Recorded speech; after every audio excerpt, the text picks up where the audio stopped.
Just close your eyes, आंखें बंद कीजिए 2 मिनट के लिए।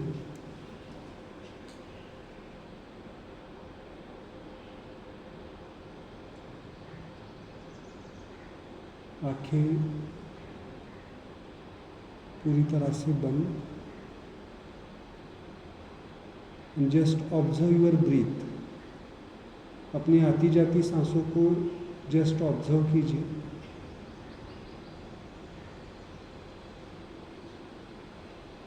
आज हम जो एक टॉपिक सीखने जा रहे हैं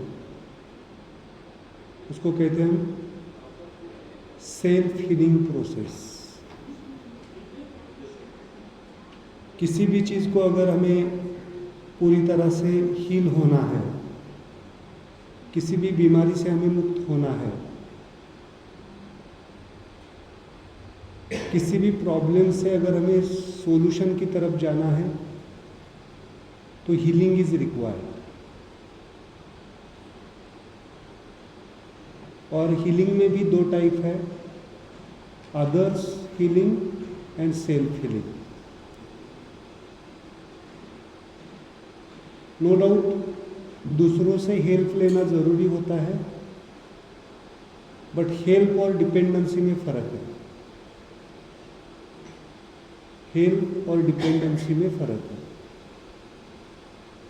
जनरली हम क्या चाहते हैं, डिपेंडेंसी या इंडिपेंडेंसी?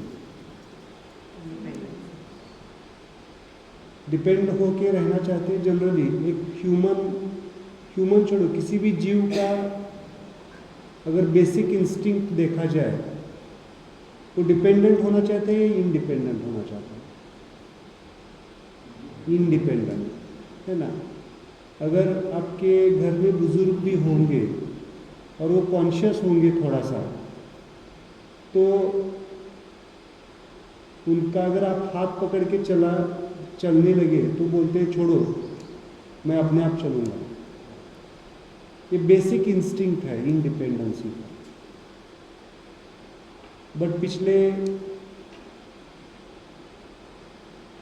अगर हम मेडिकल वे से देखें या हेल्थ वे से देखें, मेडिकल की बात नहीं, हेल्थ वे से देखें, तो क्या हमारी डिपेंडेंसी बढ़ रही है आउटर सोर्सेज के ऊपर या इंडिपेंडेंट हो रहे हैं? अगर सूक्ष्म लेवल पे देखा जाए तो मेडिसिन्स के ऊपर डिपेंडेंसी बढ़ रही है ना, दिन बे दिन मेडिसिन्स। कभी कभी मेरे मेडिकल प्रैक्टिस में मैं देखता हूँ कि खाना कम हो गया और मेडिसिन की संख्या ज़्यादा बढ़ गई। एट अ टाइम 10-10, 15-15 मेडिसिन चल रहे लोगों। खाने की क्वांटिटी क्या हो गई है? तो एक कभी आपने भी सुना होगा, खाने को मेडिसिन जैसा खाने की कोशिश करो, नहीं तो फिर क्या हो जाएगा, मेडिसिन खाना जैसा खाना पड़ेगा, है ना। मेडिसिन की संख्या बढ़ जाएगी। बेसिक मैं आपको डिफरेंस बताना चाहूँगा, हीलिंग और ट्रीटमेंट में क्या फ़र्क होता है। कौन बता सकता है हीलिंग क्या है और ट्रीटमेंट क्या है? दोनों भी चिकित्सा के रूप है। चिकित्सा इज द ब्रॉड कंसेप्ट। चिकित्सा में निदान भी आता है, ट्रीटमेंट भी आता है और हीलिंग भी आता है। क्या फ़र्क है ट्रीटमेंट और हीलिंग में? कौन बता सकता है? Any idea? हीलिंग क्या है और ट्रीटमेंट क्या है, उपचार क्या है? अभी जो हम लेते हैं उसको क्या कहते हैं? कोई भी हो चिकित्सा पद्धति, एलोपैथी हो, आयुर्वेदा हो, होम्योपैथी हो, एनी मेडिसिन्स। बाहर से जो कुछ भी हम लेते हैं उसको क्या कहते हैं? बाहर से जो कुछ भी चिकित्सा की जाती है उसको हम कहते हैं ट्रीटमेंट्स, उपचार ले रहे हैं। हम बोलते हैं ना उपचार ले रहे हैं। इवन सर्जन भी अगर ऑपरेट करते हैं तो क्या करते हैं? वो बोलते हैं ना मैंने तो मेरा काम कर दिया है, बट बॉडी कितना रिस्पांस देती है बॉडी के ऊपर है ना। किसी ने सर्जरी की और वो, तो ये बॉडी का रिस्पांस मतलब क्या है? सिंपल सा, बॉडी का रिस्पांस या बॉडी की अपनी एक टेंडेंसी है ठीक होने की, उसको कहते हैं हीलिंग। एक सिंपल सा एग्जांपल देता हूँ तो आपको समझ में आएगा।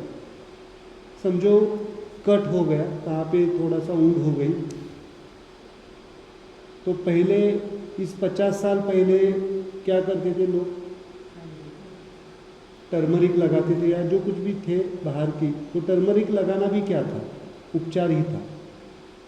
वो नहीं लगाते फिर भी बहुत सारे लोगों की ऊँट्स, आपने बचपन में देखा होगा, आपने गिरे हैं तो अपने आप ऊँट हील हो गई। अपने आप जो हील होता है, अपने आप जो ठीक होता है, उसको कहते हैं हम हीलिंग। और जो बाहर की सहायता ली जाती है, हेल्प ली जाती है, उसको कहते हैं हम ट्रीटमेंट्स। तो आजकल इसका रेशो चेंज हो गया है ना, हीलिंग ना के बराबर हो रहा है और डिपेंडेंसी, मेडिसिन, हर चीज़ के लिए हम मेडिसिन ले रहे हैं। विटामिन डेफिशिएंसी है, मेडिसिन ले लो, हर चीज़ के लिए। क्या ज़रूरी होता है हर चीज़ के लिए मेडिसिन? नहीं, उल्टा मेडिसिन से आज अगर आप देखेंगे तो 3rd cause of the death according to WHO क्या है मालूम है? मेडिसिन। मेडिसिन फिर गलत है क्या? दवाइयाँ झूठ है क्या? नहीं, दवाइयाँ ज़रूरी है, बट वो इमरजेंसी के लिए, लाइफ लॉन्ग के लिए नहीं, लाइफ बैलेंसिंग के लिए नहीं। बट कहीं पे हमें सुनने मिलता है कि एक बार गोली शुरू हो गई तो हो गई, ऐसा नहीं है। बहुत सारे डॉक्टर्स जब मुझसे जुड़ते हैं, मेरे क्लासेस को ज्वाइन, बहुत सारे मॉडर्न मेडिसिन के भी डॉक्टर्स हैं, they are again going towards the healing systems. अपने आप को हील करना आना चाहिए। तो इसलिए मेरा जो काम है यहाँ पे वो है काउंसलिंग, तो है ही, बट वो काउंसलिंग भी स्पिरिचुअल काउंसलिंग है, not outer counselling, inner counselling है। क्या होना चाहिए? सेल्फ काउंसलिंग होना चाहिए या आउटर काउंसलिंग होना चाहिए? सच में बताओ, आपने आज तक दूसरों का सुन के कभी किया है? सुनते तो सब है हम, लेकिन करते फाइनल डिसीजन कौन लेता है? हम ही लेते हैं, हम ही लेते हैं डिसीजन, तो हम ही लेते हैं। नो डाउट 99% दूसरों का सुनेंगे, लेकिन 1% हम उसमें जोड़ेंगे या कम कर देंगे। डिसीजन तो फाइनल ही होता है, हमारा ही होता है। तो self counselling is very important, और वही सिखाता हूँ मैं, self counselling and self healing. आजकल लोग हीलिंग को भी अदर्स हीलिंग में ज़्यादा, मुझे कभी कभी बोलते सर आप ही मेरा हीलिंग कर दो। नो डाउट पेशेंट कोमा में है, वो नहीं उसकी क्रियाएं कर सकता है, तो हेल्प करना, ब्लेसिंग देना, हीलिंग पास करना, इट्स ओके। बट अगर हम हट्टे खट्टे हैं, it doesn't work like a medicine, क्योंकि बहुत बार हीलिंग में भी लोग फंस रहे हैं। जैसे मेडिसिन ले रहे हैं, वैसे कोई ने किसी ने ब्लेसिंग्स दिया, ध्यान किया, वो वर्क नहीं करेगा। सेल्फ हीलिंग ही सीखना पड़ेगा। Okay, it is again the dependency, it is again the dependency, है ना। मेडिसिन से छूट के फिर कहाँ पे जुड़ रहे हैं? अदर्स हीलिंग में जुड़ रहे हैं। So self healing is very important. और ये सेल्फ हीलिंग अगर होना है, सिंपल सा हीलिंग शब्द को मैं थोड़ा सा सिंपल कर देता हूँ, ठीक करना, किसी भी चीज़ को, प्रॉब्लम को सॉल्व करना, ठीक करना। वो कब कर सकते हैं हम? समझो इस माइक को मुझे ठीक करना, ये बिगड़ गया है, अभी नहीं चल रहा था, अभी आपने अनुभव, अभी ये चल नहीं रहा था, तो मैंने ठीक करने की कोशिश की या किसी को बुलाया? मैंने क्यों बुलाया? कोई बता सकता है? मैं वहाँ पे जाके कुछ खटक कर सकता था, लेकिन मुझे उसके बारे में ज्ञान ही नहीं है, तो कैसे करूँगा? उल्टा बिगड़ जाएगा वो। समझ में आ रहा है? तो जो एक्सपर्ट है उसको ही बुलाया गया, तो उसने क्या कर दिया 1 मिनट में? ये बहुत इम्पोर्टेंट है। तो अगर हमें सेल्फ हीलिंग करना है, तो पहले क्या करना पड़ेगा? खुद के बारे में हमें पूरा ज्ञान होना ज़रूरी है। यहाँ पे भी आप आए हैं, आपका ध्यान पूरा कहाँ पे होना चाहिए? खुद के ऊपर। पूरा ध्यान, पूरा ज्ञान, है ना, खुद को जानने की कोशिश करनी चाहिए। लेकिन ज़्यादातर एक ह्यूमन माइंड की टेंडेंसी है, वो ज़्यादा किसको जानने की कोशिश करता है? आजू बाजू के लोगों को, बाहर की दुनिया को। ज़रूरी है, बट फोकस कहाँ पे होना चाहिए? 1% आउटर, 99% इनर होना चाहिए। That is very important. मैं ये क्यों बताता हूँ, हर लेक्चर में बताता हूँ मैं, क्योंकि जितना आप अपने खुद को जानने की कोशिश करेंगे, कितने भी दिन आए हो आप, 7 दिन हो, 14 दिन हो, 21 दिन हो, खुद को जानने की कोशिश करेंगे, उतना आपका प्रॉब्लम जल्दी सॉल्व हो जाएगा। करके देखिए। दूसरों 99% हम सिंपल बोलते हैं, वेट लॉस का ही देखेंगे तो कंपेयर तुरंत करते हैं हम, आपका कितना हुआ, मेरा कितना हुआ। ज़रूरत नहीं है। क्यों? मैं बताता हूँ, हम देखने वाले हैं। क्योंकि हर एक का कॉन्स्टिट्यूशन अलग है, हर एक की लाइफस्टाइल अलग है, हर एक का जीवन, जिस जीवन से आप जुड़े हुए हैं, आपकी family life, personal life, social life, आपकी मेंटल स्ट्रेस, ये सब से जुड़े हुए चीज़ें हैं। तो हम कर सकते हैं क्या? एक ही डाइट होगा, एक ही चीज़ें होगी तो एक ही रिजल्ट नहीं आएगा। आपने देखा है क्यों नहीं आता है? क्योंकि हर एक का इंडिविजुअल कंसेप्शन या इंडिविजुअल कॉन्स्टिट्यूशन अलग है, उसको कहते हैं कॉन्स्टिट्यूशन।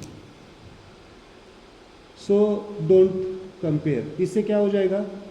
सिंपल होता है, आपकी स्माइल गायब हो जाती है, जिसका रिजल्ट, और वो स्माइल वेरी इंपॉर्टेंट है आपके हार्मोनल बैलेंसिंग के लिए, आपके एंजाइमेटिक बैलेंसिंग के लिए।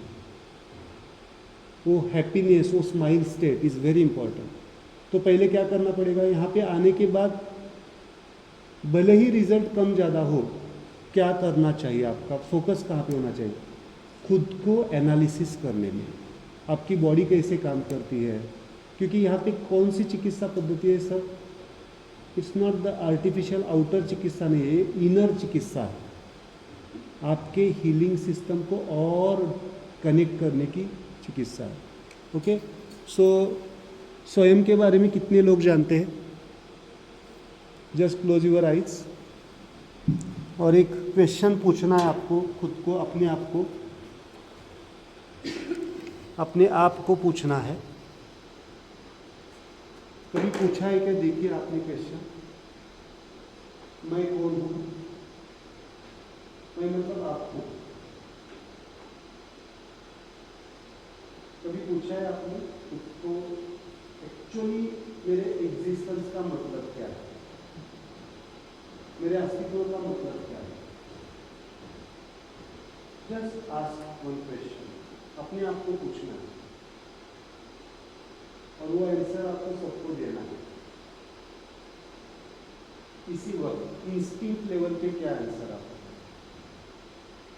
किसी को आंसर मिला? मिल सकता है, नहीं भी मिल सकता।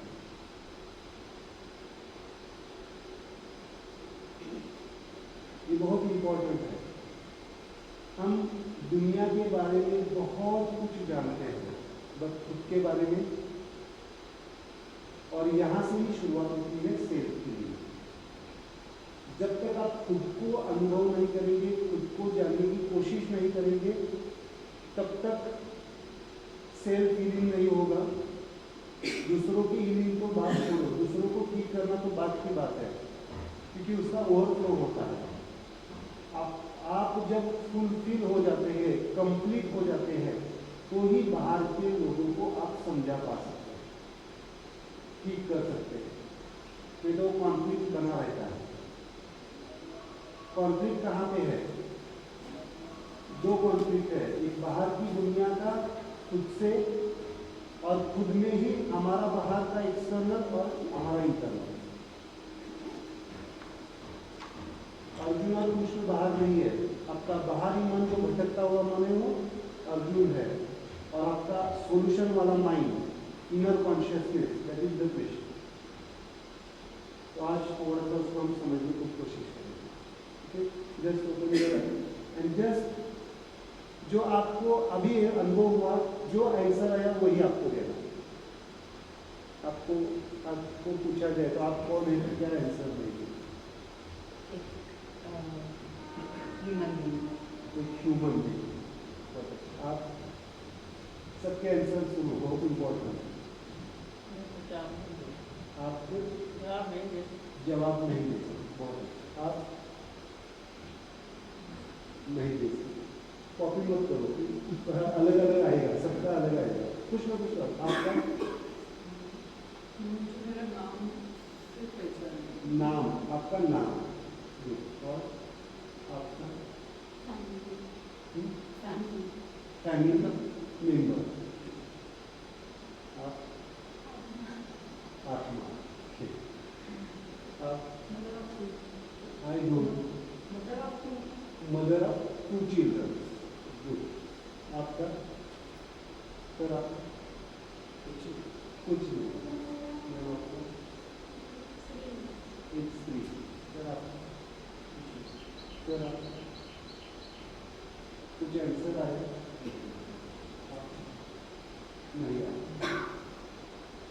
नहीं आया तो मतलब ब्लैंक आउट हो गया, ब्लैंक। और आपका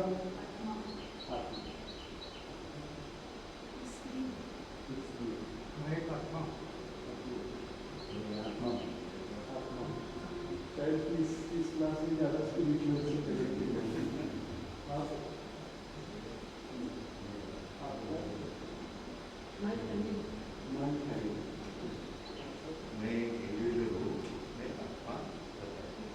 इंडिविजुअल आत्मा है, इसको कहते हैं जीवात्मा, दुख का जीवात्मा। बुद्धों का पुंज, एनर्जी। आप नागरिक भारत का नाम, नेशनल कुछ भी, आप इंडिविजुअल, आप एनर्जी, आप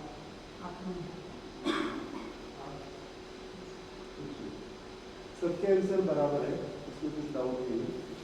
क्यों बराबर है मैं बताता हूँ, क्योंकि आपकी कॉन्शियसनेस, आपकी चेतना जहाँ पे कनेक्टेड है उसको आपने रिप्रेजेंट, किसी ने एनर्जी कहा, किसी ने आत्मा कहा, यानी आपको जो कुछ भी अभी तक इंफॉर्मेशन मिली है, किसी ने कहा ब्लैक आउट, ब्लैंक, किसी ने नाम कहा, किसी ने फैमिली मेंबर से कहा, किसी ने कहा मदर ऑफ 2 चाइल्ड। समझ में आ रहा है? This is your identity today. आप जो सोच रहे हैं आपके बारे में, it's good, it's not bad, but it's not the smile. क्योंकि बहुत बार दुख का कारण, अगर अध्यात्म में जाएंगे या फिर भौतिक जगत में भी जाएंगे, दुख या तकलीफ, सफरिंग का कॉज क्या है मालूम है? टू मच अटैचमेंट या टू मच डिटैचमेंट। किसी व्यक्ति से, किसी वस्तु से, किसी भी चीज से, प्रोफेशन से भी। बहुत सारे मेरे फ्रेंड्स डॉक्टर से 24 आवर्स प्रैक्टिस ही प्रैक्टिस, सफर कर रहे हैं। Too much attachment. और कुछ लोग ऐसे हैं, पेशेंट आके बैठते हैं फिर भी ओपीडी को नहीं जाते, इसलिए too much attachment and too much care. वहां पे थर्ड शब्द इंपॉर्टेंट है, लिबरेशन। लिबरेशन का मतलब है जब जरूरी है तब उसके साथ, यानी प्रेजेंट मोमेंट में जीना। मतलब अभी अगर मैं लेक्चर दे रहा हूँ तो मुझे बाद की कंसल्टेशन की याद भी नहीं आनी चाहिए, लास्ट का कंसल्टेशन भी याद नहीं आना चाहिए। अभी इस वक्त, that is the present moment. और कितने लोग प्रेजेंट मोमेंट में जीते हैं? प्रेजेंट मोमेंट, प्रेजेंट वर्ल्ड की बात नहीं कर रहा। प्रेजेंट मोमेंट मतलब आपके सांसों के साथ, हर ब्रीथ के साथ आप कनेक्टेड हो। It's very important. ओके, तो आज थोड़ा सा हम स्पिरिचुअल वे से और साइंटिफिक वे से खुद की जानकारी लेते हैं, क्योंकि जब तक हम खुद को समझ नहीं पाएंगे तब तक फील नहीं कर पाएंगे। ओके, चलो तब तक मुझे बताओ, सबसे बाहर डायरेक्टली आत्मा है क्या सबका? डायरेक्टली इस वक्त आप आत्मा किस लेवल पे है और कुछ चीजें हैं आपकी? अभी बॉडी है कि नहीं आपके पास? थोड़ा हाथ ऊपर करो। डायरेक्टली आत्मा है या बॉडी भी है? कैसी है? शांति के साथ है, आनंद के साथ है, या सफर कर रही है? कभी कभी सफर करती है क्या बॉडी? सबसे इम्पोर्टेंट, सबसे सफर ही करते हैं। मैं बताता हूँ क्यों सफर करते हैं, हम उसको समझेंगे। बॉडी सबसे बाहरी स्ट्रक्चर, बाहर और अंदर की बात में बाहर में होगा, ये कंसेप्ट बहुत डीप लेवल का है। Five components, there are 5 components. अगर हम सेल स्वयं को समझने की कोशिश करेंगे तो जो दिखाई देता है कौन सा हिस्सा है हमारा? Physical body. और ये बॉडी किससे बनी है? लास्ट कंपोनेंट्स क्या है बॉडी की? शरीर की कैसे बना है? पंच महाभूत। पंच तत्व डिफरेंट है, पंच महाभूत पंच कॉमन जात हो सकते हैं। पंच तत्व कौन से हैं? आकाश, वायु, अग्नि, जल, पृथ्वी। आकाश, वायु, अग्नि, जल, पृथ्वी। यहाँ पे आपको जो चिकित्सा दी जा रही है वो किसकी दी जा रही है? इन 5 तत्वों का बैलेंसिंग ही किया है। और मॉडर्न साइंस कहाँ से बात करती है बॉडी की? कहाँ से? एरिया है क्या? Physical body from the cell tissue, organ, system and then organ. But ये सेल भी किससे बना है? सेल किससे बना है? 4 line molecules, lipids, carbohydrates, proteins, है ना, न्यूक्लियोटाइड्स। और ये लाइफ मॉलिक्यूल्स भी किससे बने हैं? जो मालूम होना चाहिए हमारी बॉडी कैसे बनी है। लाइफ मॉलिक्यूल्स भी किससे बने हैं? Atomic particles, atoms. और एटम किससे बने? Electron, proton, neutron. और ये इलेक्ट्रॉन, प्रोटॉन, न्यूट्रॉन किससे बने हैं? पंचतत्वों। हम जो बोल रहे हैं पंचतत्व तो स्थूल पंचतत्व है, बट इनके भी पंच महाभूत। ओके, तो मुझे ये कहना है सिंपली, कौन सी चिकित्सा पद्धति ज्यादा फंडामेंटली आपको नहीं उतरेगी? सिंपल मुझे आंसर। मॉडर्न साइंस की, नो डाउट मॉडर्न साइंस है इट्स ओन ब्यूटी, जो मैं खुद प्रैक्टिशनर हूँ, लेकिन फंडामेंटली कौन डील करने की कोशिश करेगा आपकी बॉडी को? पंचतत्वों के ऊपर जो चिकित्सा की जाती है, समझ में आ रहा है? ये इतना कॉन्शियसनेस भी आपको आ गया, समझ में आ गया, तो आपकी सारी चिकित्सा ज्यादा हेल्प करेगा। मुझे बताइए, अगर कार चला रहे हैं, आपको उसके सब पुर्जे मालूम है, कहाँ कैसे गेयर करना है, कैसे, तो ज्यादा एंजॉय करेंगे कार चलाना, या आपको मालूम नहीं है और फिर चलाने बैठे हैं, क्या बोल रहे हैं, एक्सीडेंट, या फिर नहीं समझ पाएंगे, एंजॉय नहीं कर पाएंगे। तो इन पंचतत्वों को जान के अगर चिकित्सा लेंगे तो क्या हो जाएगा? आप एंजॉय करेंगे, इवन फूड ऑल्सो एंजॉय। समझ में आया? मतलब नेचुरोपैथी हो या आयुर्वेदा हो या जो कुछ भी है, वो कहाँ पे होम्योपैथी, जो कुछ भी है कहाँ पे काम करते हैं? डायरेक्टली आयुर्वेद। और आयुर्वेद की बात सेल, मतलब आपका मेटाबॉलिज्म, सेल्यूलर मेटाबॉलिज्म, ऐसी कोई दवा नहीं जो सेल्यूलर मेटाबॉलिज्म को एक्टिवेट करे, बैलेंस करे, अभी तक दवा नहीं है। ये पंचतत्व आपको ये काम है, समझ में? देन ये हो गए फिजिकल बॉडी। फिजिकल बॉडी में भी सूक्ष्मतम एक चीज होती है, इन 5 चीजों के ऊपर आपका काम हो रहा है, आपको मालूम है, इसलिए मैं बता रहा हूँ चिकित्सा क्या की जा रही है।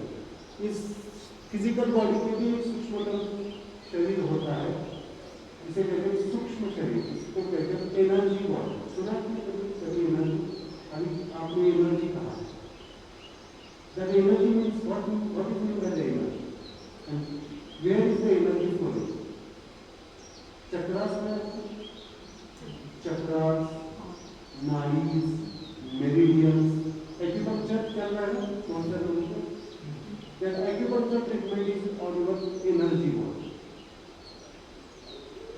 energy.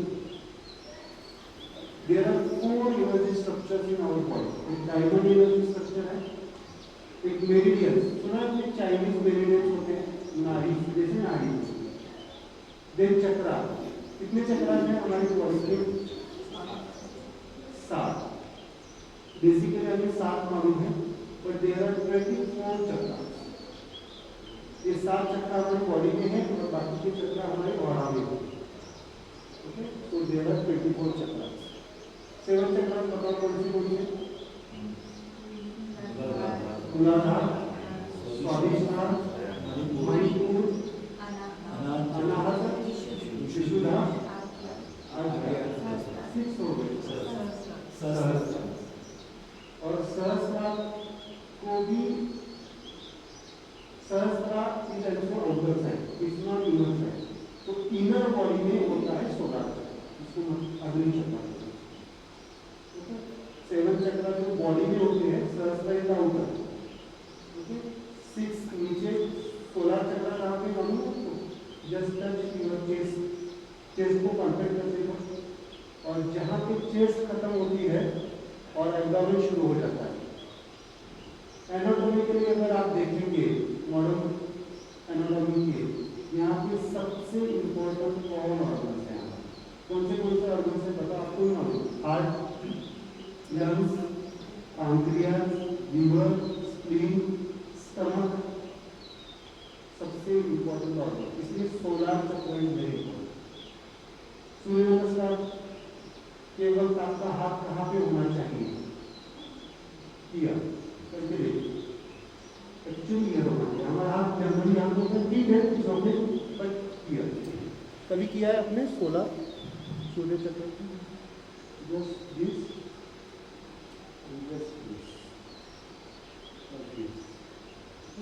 और आपकी बॉडी सीमेंट लेकर होनी चाहिए। कैसे होनी चाहिए? It's the opening of your 16 चक्रा, और 16 चक्रा आपके और चक्रा का रिजर्वायर क्या है? यानी आपके गांव की पानी की टंकी, मेन टंकी, वो मेन टंकी का क्या है? ये 16 चक्रा। सो एनर्जी बॉडी मतलब आप खाली स्थूल शरीर नहीं है, स्थूल शरीर के भी परे क्या है? Energy body. Then energy body पे भी एक सूक्ष्मतम चीज होती है जिसे कहते हैं माइंड, मन है सबके पास। किनके पास है? हाथ ऊपर जो अभी मेरे साथ है या बाहर बाहर में घूम रहा है?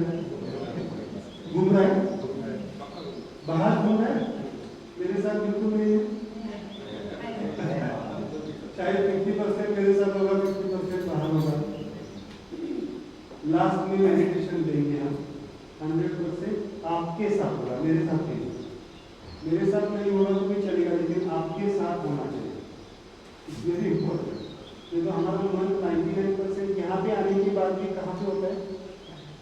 घर में क्या चल रहा है, ऑफिस में क्या चल रहा है, क्या ये मायने रखता है आपके ट्रीटमेंट और हीलिंग में? बहुत मायने रखता है। आपका अगर माइंड डाइवर्टेड है तो आप यहाँ पे कितना भी चिकित्सा, कितनी भी चिकित्सा, अच्छी चिकित्सा करें, आपके रिजल्ट में डिफरेंस आएगा। इसलिए मैंने कहा माइंड कहाँ पे होना चाहिए? तो 7 दिन किसके लिए निकालना है? निकाले हैं आपने ऑलरेडी, फिर भी कहाँ पे जा रहा है? अगर इमरजेंसी है, आपको कॉल उठानी है, तो उतना ही कनेक्ट हो जाए, वापिस डिस्कनेक्ट हो जाए। मैं आज सिखाऊंगा कैसे कनेक्ट होना है, कैसे डिस्कनेक्ट। ये बहुत इंपॉर्टेंट। ओके, माइंड का काम क्या है? इमोशंस, भावनाएं, विचार करना, ये वर्क फंक्शन है, और संकल्प करना। उसमें उसको संकल्प लेके आए ना यहाँ पे, ये उतना ही होना चाहिए। किसने क्रिएट किए संकल्प? आपके माइंड ने। और फाइनली सबसे बेसिक फंडामेंटल माइंड का एक फंक्शन होता है भाव को व्यक्त करना। भावना is different, emotions is different and spirit is different. Spirit is very important.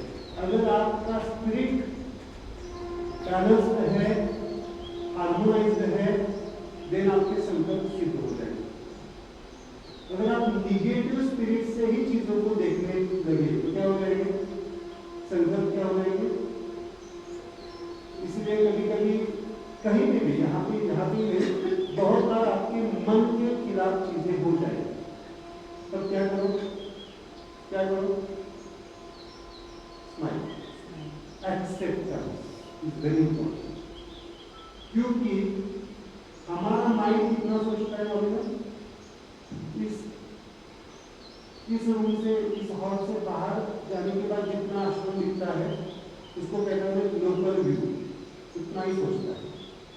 और पैरानोमिक व्यू मतलब helicopter view, that is the systems mind. जो कुछ भी बहुत बार हमारे साथ हो सकता है उसको हम कभी कभी ऐसा लेते हैं कि निगेटिव वे से, बट बाद में जाके पता चलता है कि होना जरूरी था, इसलिए मैंने इसके वजह से मैं अपग्रेड हो गया। That is the system mind. तो कभी कभी क्या करो, पहले अगर आपके हाथ में कुछ नहीं है तो क्या करो, पहले smile, accept. Okay, so mind. और माइंड के भी एक सूक्ष्मतम स्तर होता है। सूक्ष्मतम की बात कर रहा हूं मैं। सूक्ष्मतम मतलब सबसे माइन्यूट बट व्यापक। शरीर में आत्मा है, आत्मा में शरीर, स्पिरिचुअल कॉन्शियसनेस, स्पिरिचुअलिटी का प्रश्न है। आत्मा में शरीर है, मन में शरीर, सॉरी शरीर में आत्मा है। आपके गुरुओं से पूछो ये क्वेश्चन, आंसर नहीं है। आंसर में करो आत्मा में शरीर है, इसके ऊपर ध्यान करो, बहुत डीप रियलाइजेशन। आत्मा में शरीर होता है, शरीर के अंदर जो लोकल सोल बोलते हैं आप, शरीर का लोकल सोल, क्योंकि आत्मा व्यापक है या शरीर व्यापक है? तो आत्मा व्यापक है, तो आत्मा की कॉन्शियसनेस में शरीर होता है। मतलब इस हॉल में कितने लोग बैठे हैं? This hall is the whole आत्म तत्व, और इसमें बैठे हुए लोग क्या है? जीवात्मा। आपके जीव में जिसको जोड़ा है उसको आप कहते हैं जीवात्मा। यानी इस हॉल का एक हिस्सा इन्होंने पकड़ा है ना, ये चले जाएंगे तो आत्मा भी चला जाएगा या आत्मा ही रहेगा? ये हॉल अगर आत्मा कहेंगे यही रहेगा। ठीक है, तो कनेक्ट, तो कंफ्यूज नहीं होगा। जैसे सोल, सोल मतलब यहाँ पे सोल में जो लिखा है वो आपका जीवात्मा, आपने जिस आत्मा को कनेक्ट किया है ब्रॉड स्पेक्ट्रम, वो जीवात्मा। और इसका काम क्या है? उसको काम होना चाहिए, भटकना उसका काम नहीं है। हमारे शरीर में उसकी फंडामेंटल जो कुछ भी न्यूरॉनल मूवमेंट्स है हमारी, केवल आपके हार्ट का एससीएम नोड को भी एक्टिवेट करना, तो कौन करता है? आपका हार्ट का फंक्शन मन के अधीन नहीं है। थोड़ा देखिए, मन के अधीन होगा तो क्या होगा? मन थक जाता तो हार्ट भी बंद हो जाता। लेकिन सिस्टम, उसके ऊपर एक सिस्टम जिसे कहते हैं सोलिंग। तो कितने कंपोनेंट्स होंगे हमारे? कितने कंपोनेंट्स होंगे? Basic 4, body, energy body, mind and soul. ये सब इंस्ट्रूमेंट्स हैं। Soul is again the instrument. और इन सब में जो बहने वाली चेतना और चैतन्य, कॉन्शियसनेस, जब उसमें अपने कॉन्शियसनेस, चेतना, चैतन्य, that is the life force. That is उसका कितना है? 99%। और ये 4 मिलके कितना है? इसको मैं कहता हूँ एक्सटर्नल सेल्फ यानी इंटरनल सेल्फ। एक्सटर्नल सेल्फ किससे बना है? आपके फिजिकल बॉडी से, आपके एनर्जी बॉडी से, आपके माइंड से और आपके सोल से। और इंटरनल सेल्फ किससे बना हुआ है? आपकी चेतना और चैतन्य। और ये पूरा मिलके फिर आपका बनता है स्वयं पूर्ण, सेल्फ अकम्प्लिश। कभी कभी आप बोलते हैं ना अहम ब्रह्मास्मि, बोलते हैं शब्द है, महावाक्य है। इसका मतलब क्या है? आई एम कंप्लीट, परिपूर्ण अवस्था। जो उनके एनलाइटेड पर्सन्स है उनको क्या कहते हैं? भगवान कहते हैं, ईश्वर कहते हैं। एनलाइटेड पर्सन, भगवान बुद्ध हो, भगवान महावीर हो,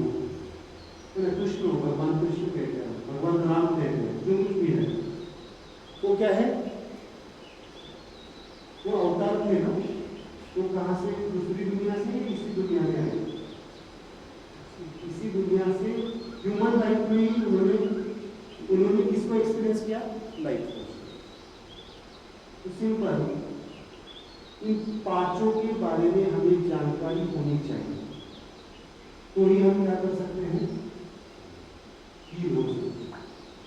हीलिंग इज वेरी इंपॉर्टेंट।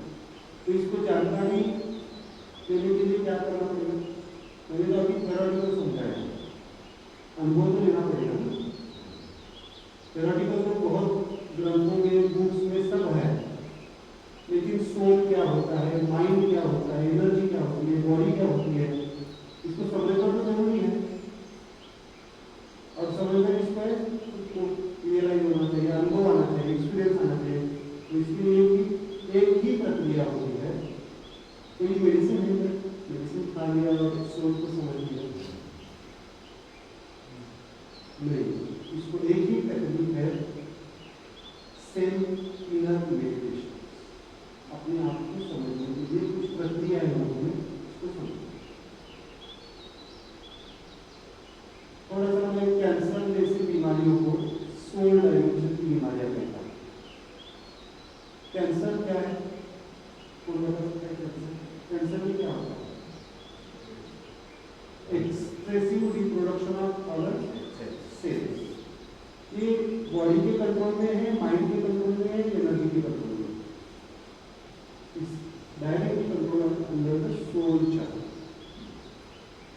इसीलिए मेडिसिन वर्क नहीं कर पा रहे।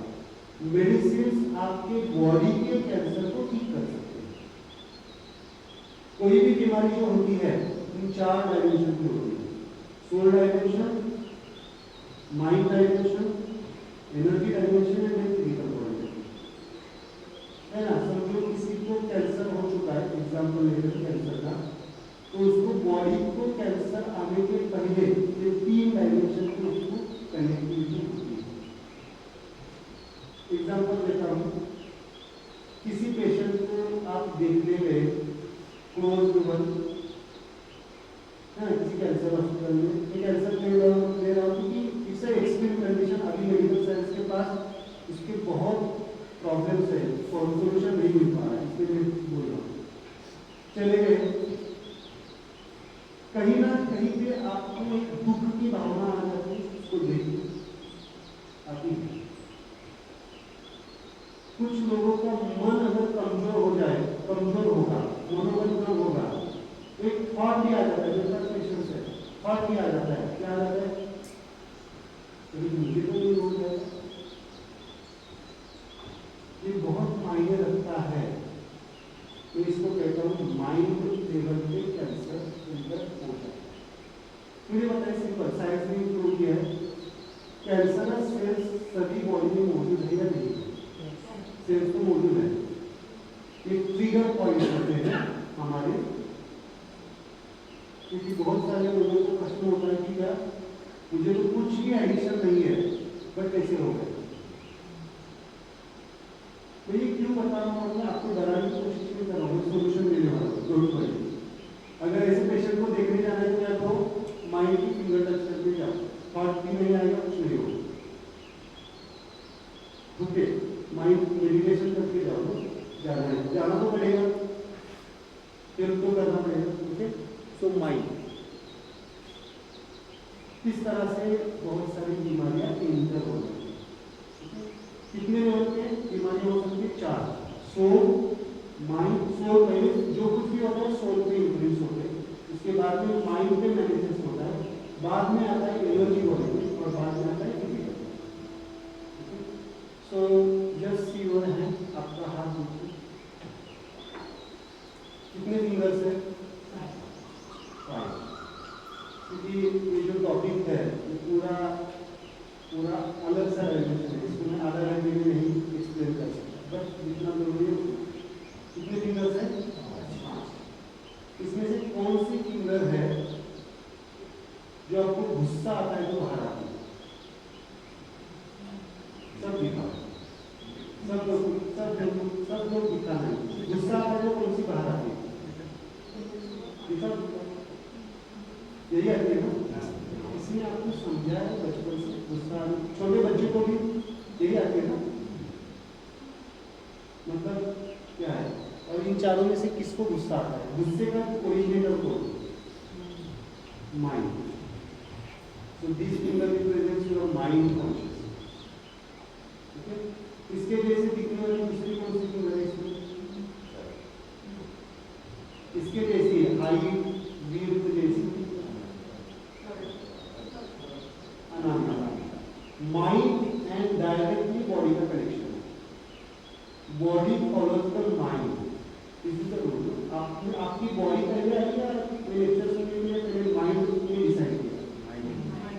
अगर आपका मन नहीं होता तो बाहर से बाहर जाता है, बॉडी आपकी उसके पीछे चल जाती है।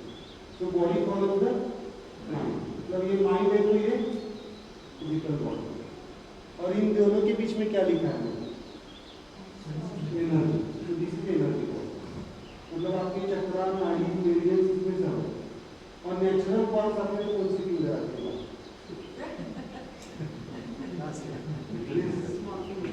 हाँ, नेचुरल कॉल्स हमारे मन के कंट्रोल में आई है। अगर जो आपको लेक्चर सुनते सुनते नींद आ रही है, ये मेरा लेक्चर बोल होने की वजह से नहीं है, तो नींद जाएगी, वो आपका सोल ओपन हो रहा है। आपके मन के परे जो चीजें आप सुनने लगते हैं तो अपने आप नींद आ जाती है, क्योंकि आपकी बुद्धि वहां पे क्या कर देती है? जीरो हो जाती है। फिलोसॉफिकल कोई भी लेक्चर सुनने लगे, स्पिरिचुअल का सुनने लगे तो अपने आप नींद आ जाती है। Is the opening of your soul channel. नींद किसके हाथ में है? आपके मन के हाथ में नहीं है, आपकी बॉडी के हाथ में नहीं है।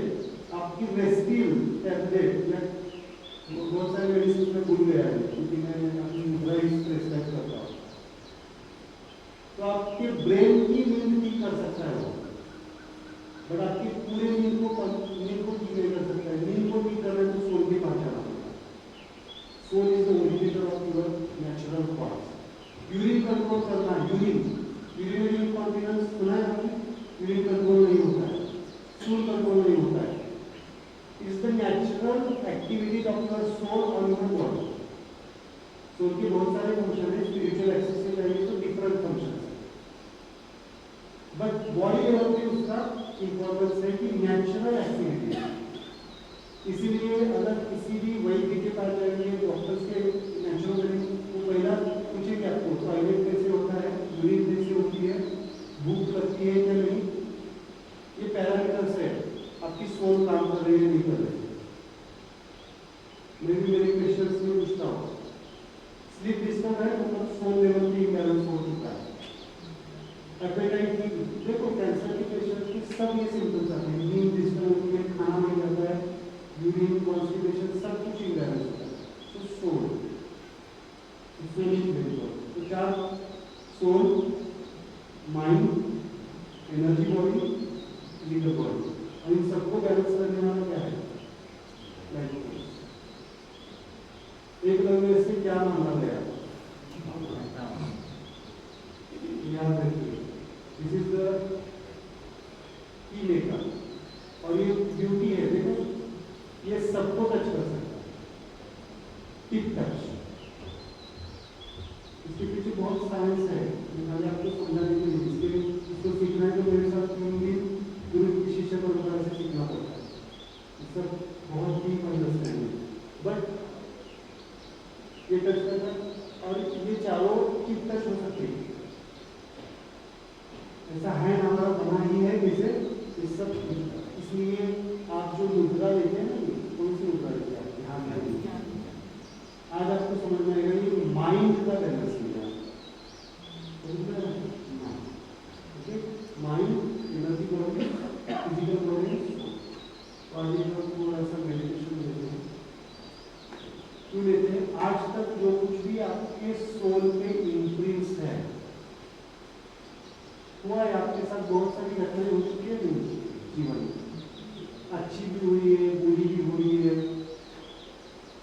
क्या वो मेमोरीज आपको क्या लगता है अभी भी मौजूद है या नहीं? अभी मैं रिकॉर्ड कर रहा हूँ, ये मेमोरीज रहेगी या नहीं रहेगी? ये लेक्चर खत्म होने के बाद भी, मतलब आपके मेमोरीज कहाँ पे है? Soul memory.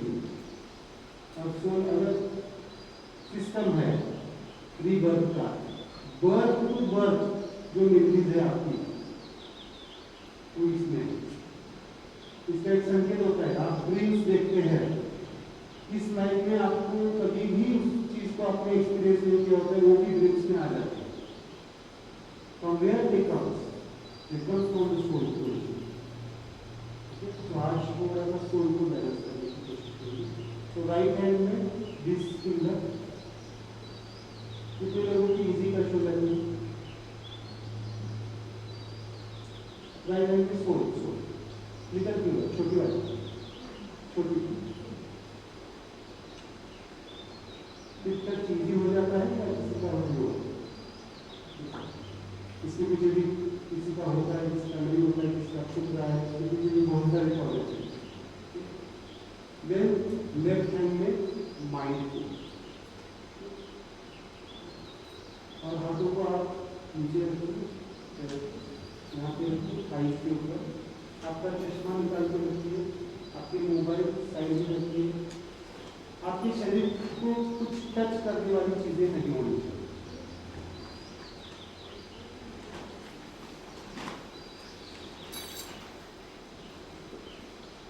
Be comfortable, you can take any posture. If you want to sleep, you can sleep as well. Just close your eyes. आंखें बंद कीजिए, आंखें बंद कीजिए. Just touch the mudras. Mudras are very important. Just close your eyes. आंखें बंद कीजिए, और आंखें बंद करने के बाद पूरा ध्यान अपने आधी आधी सांसों के ऊपर, जो आपकी सांसें चल रही है, उन सांसों के ऊपर पूरा ध्यान.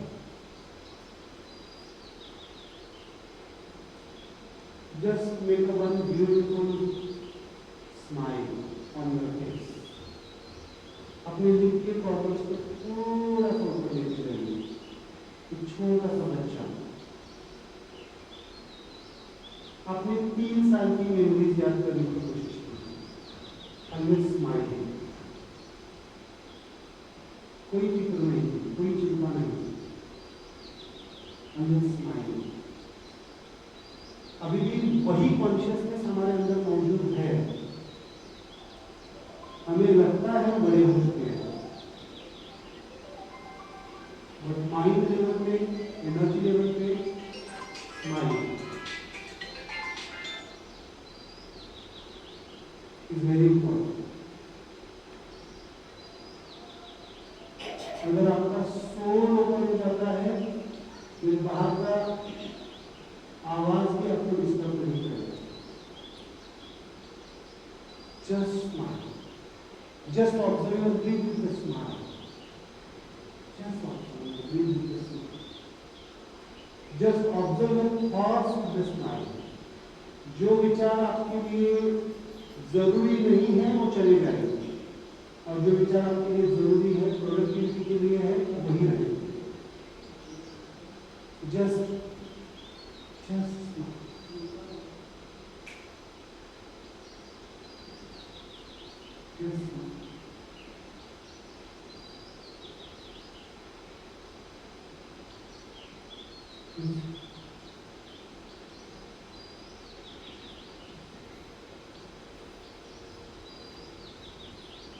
It's not the simplest feeling.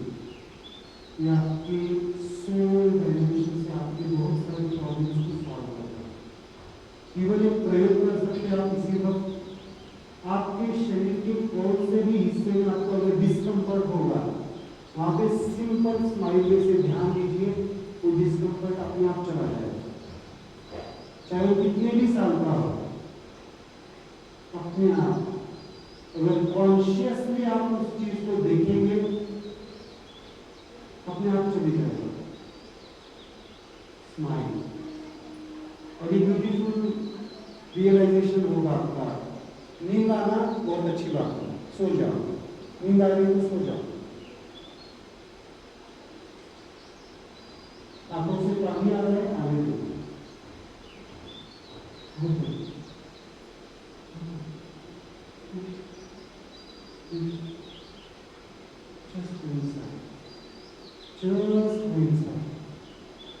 अभी इस वक्त जो आप अनुभव कर रहे हैं वही आपका सच है, वही आपका सच है, वही आपका लाइफ फोर्स है, वही आपकी चेतना है, वही आपका कॉन्शियसनेस है.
अपना अपना स्वयं समय लेना है। हर एक का समय अलग है, हर एक का समय अलग है। अपना अपना समय लेना है। जब तक आपको अंदर से नहीं लगता है आंखें खोलनी नहीं है। इवन आंखें खोलने के बाद भी, खुलने के बाद भी अगले 5 मिनट शांत बैठना है। जो हमने बंद आंखों से अनुभव किया, कामनेस, शांति, वही सोल का गुण है। बॉडी लेवल पे इनवॉलंटरी मूवमेंट्स और माइंड लेवल पे शांति। एक सेंटेंस ज़रूर याद रखना है, मन कभी शांत नहीं हो सकता है जब तक वो सोल में डिजॉल्व नहीं होता। मन का कैरेक्टर है चंचलता और सोल का कैरेक्टर है शांति, कामनेस, आनंद। और उस कामनेस को अनुभव करना है खुली आंखों से भी, शांति को अनुभव करना, उसको कहते हैं साक्षी भाव से देखना, साक्षित्व।